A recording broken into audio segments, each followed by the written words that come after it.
It took about a month to sit down and digest the entirety of this game. After playing through Sonic Frontiers, it became very evident that this story was character driven at its core. Putting the amazing open zone gameplay aside, when looking at Sonic Frontiers from a narrative perspective, there was one character that really stood above the rest to me. While Frontiers' story had Sonic taking on new foes to save his friends and uncover the secrets of a long lost civilization, behind the scenes there is a deeper, more layered story going on with Dr. Eggman.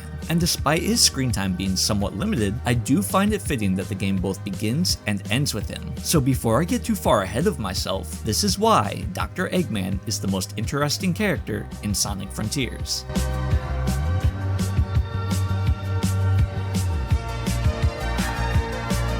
Like I mentioned before, Sonic Frontiers is a game that puts character growth at the forefront. With a plethora of past games and comics to pull from, Frontiers utilizes those events to show how they affected our heroes. Take for instance Tails. He mentions how he feels inconsistent.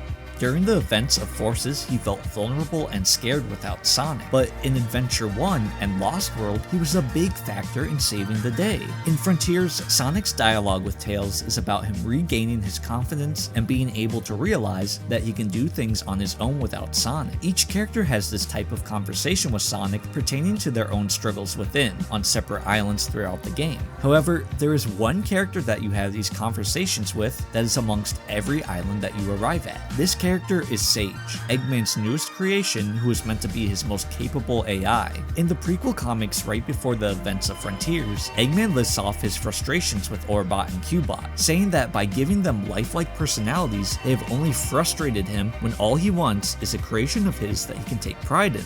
After saying that, Eggman then integrates his new AI, who we now know as Sage, into the ancient technology on the Starfall Islands. This is the key to Eggman's growth as a character, which is something that we haven't really seen before in any Sonic game. There have been glimpses here and there, but nothing as interesting and deep as the Eggman that we get in this game. I think the closest that we've gotten to this level of complexity from Eggman must be the IDW comics, where there is more time afforded to show off his cunning. In Frontiers, Eggman seemingly has learned from his past mistakes with Orbot and Cubot, as Sage seems to be smarter, more efficient, and more lifelike than any of Eggman's past creations. This is partially due to the integration with the ancient technology on the island, since in the comic we do see that Eggman receives a warning that integration into those systems hasn't been tested yet. Furthermore, toward the end of the game, Sage tells Sonic that the scope of her capabilities was enhanced from her integration with cyberspace. In the opening cutscene, we see this integration happen, and as soon as Sage realizes that her creator is in danger, she puts Eggman into cyberspace. Sage, often throughout my playthrough of Frontiers, reminded me of Cortana from Halo, someone who, although she isn't human, feels very human because of what she learns from her environment, going as far as to seal away Master Chief, who is the one person she cares about, much like we see Sage do here. The first few times we see Sage in her human form, she's watching Sonic from a distance as he tries to free Amy from cyberspace. What seems to be mysterious and perhaps ominous to the player at first is Sage being observant. See, it's evident at this point that Sage is picking up on traits from those around her, just like we learned in Egg Memo 13. Sage is performing at peak efficiency. Makes me wonder where I went wrong with Orbot and Cubot. Not only is she taking control of the Ancients network, but she's harassing Sonic as well. I love it!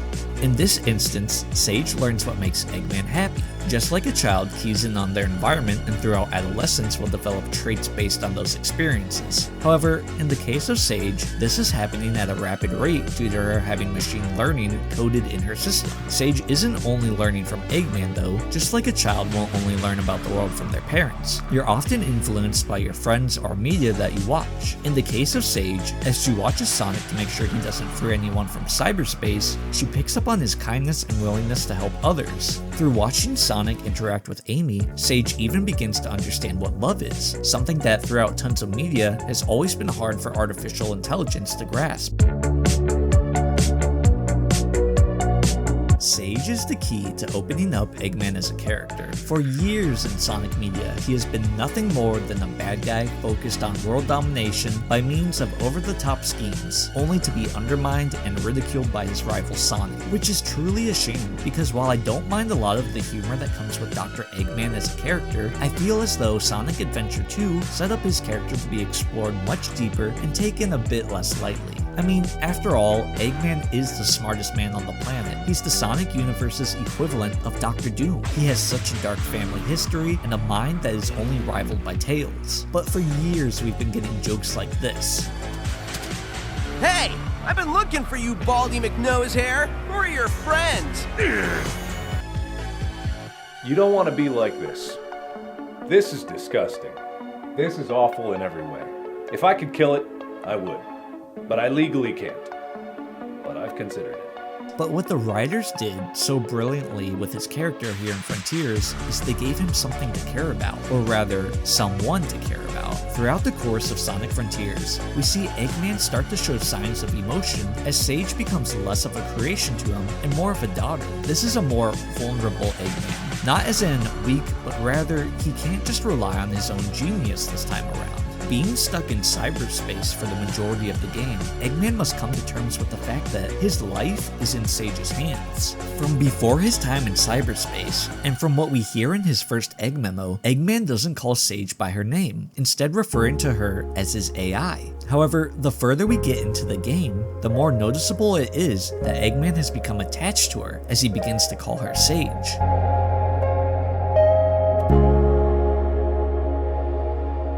There's a point midway through the game where Eggman begins praising Sage, telling her how incredible she has been and promising her control of the Eggnet upon release from cyberspace, telling her what a nice change she will be from Orbot and Cubot. This intrigues Sage though, as she sees those two as her brothers since they are also creations of Eggman's. From the relationships she has been witnessing, Sage is longing for family or to feel human. In Egg Memo 16, Eggman begins to call Sage a she before reminding himself that she is just a program, but then wonders if she has a preference. Though he realizes she is not a typical life form, Eggman is beginning to almost see her as one. He is truly caring about someone for the first time. This is a big difference from the way we have seen Eggman treat Orbot, Cubot, or any other creation of his. With nothing but time on his hands since he has nowhere he can go in cyberspace, Eggman recalls the past with his cousin Maria, admitting that he never really knew her. It also appears that Eggman was jealous of the love and attention that his cousin was shown. It's possible that her death and her overshadowing him could have been a catalyst in Eggman becoming the villain that we know him as today. Regardless of that, Eggman questions if his little cousin was like Sage in some way, thus connecting her in his head once more as family. The next two memos really show how Eggman began to feel about Sage before being released from cyberspace.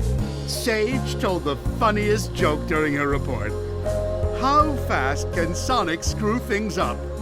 Instantly, he's the fastest thing alive. I tell you, she's a chip off the old block. Well, for a program, I mean. It's not like she's alive. Or family, or... Who says I can't create life, huh?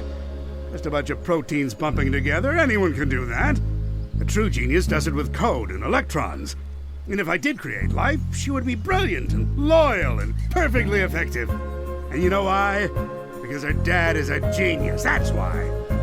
Eggman's journey in this game takes him to a point that I don't think any of us expected. His ambitions of discovering the secrets of the ancients are dropped, and instead he starts to show Sage the love and affection that we can assume he never received by becoming a father figure to Sage. It very much makes me think of Halo. It was my job to take care of you. We were supposed to take care of each other. Both Cortana and Master Chief were very machine and alienated from others around them, but they found comfort and friendship in the company of each other.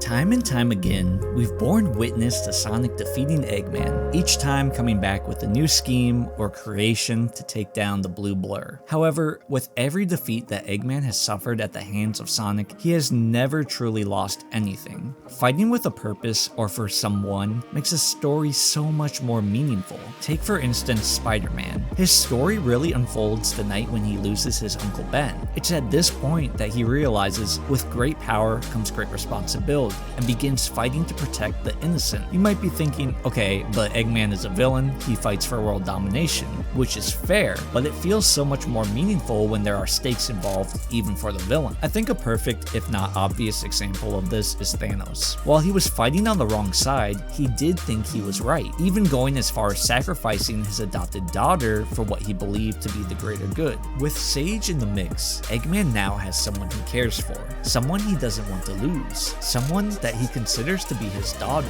This adds such depth to Eggman's character, since there is more at stake this time around for him. Towards the finale of the game, the end reveals itself, and Sage warns Eggman that without allying himself with Sonic, there is no chance to save the world. While this isn't the first time that Eggman has teamed up with Sonic, I do find it to be the most interesting. Children can have a bit of sway over their parents in some instances, like begging to go to a certain place for dinner, or getting them a certain toy. In the same manner, Eggman begrudgingly accepts Sage's pleas to team up with Sonic, the father-daughter dynamic between them on full display at this point. While getting ready for the last battle, an interesting conversation plays out between Sonic and Sage, where she starts to have doubts that Eggman actually cares about her, telling Sonic that her name has no meaning. Sonic, being the nice guy that he is, reassures her that Eggman does care about her in his own way. It's easy to see why Sage has these doubts. The majority of her time on the Starfall Islands, she has been witnessing Sonic and his friends and how they show each other that they care, especially when Sonic interacts with Tails. This really chokes Sage up, as this is all she wants in her brief moments of existence. Eggman isn't really one to show those outward signs of emotion and care,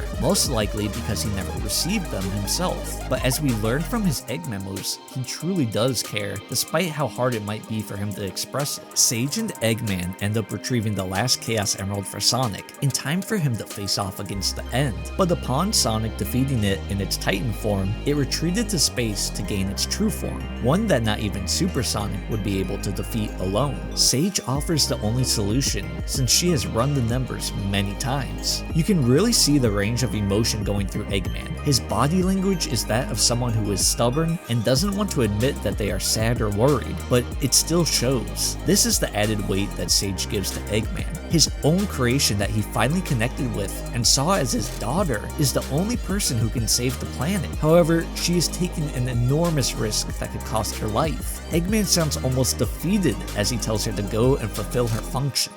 I understand. Go. Fulfill your function. As Sage and Sonic head toward space, Eggman says this: Be careful, dear daughter. Despite putting up a good fight, Sonic's attacks had little to no effect on the End, and as it charged up to attack the planet, Sage rushed in, causing the energy to combust the End from the inside, saving the day, but taking them both out. These are the final words we hear from her.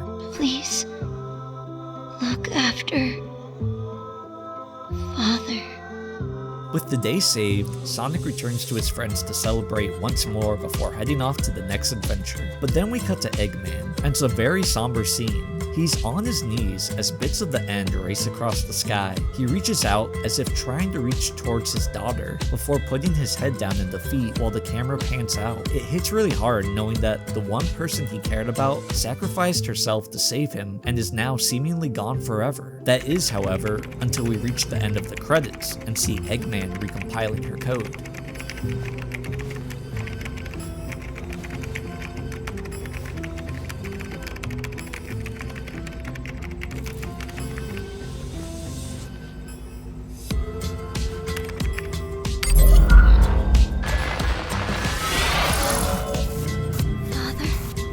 That's my girl.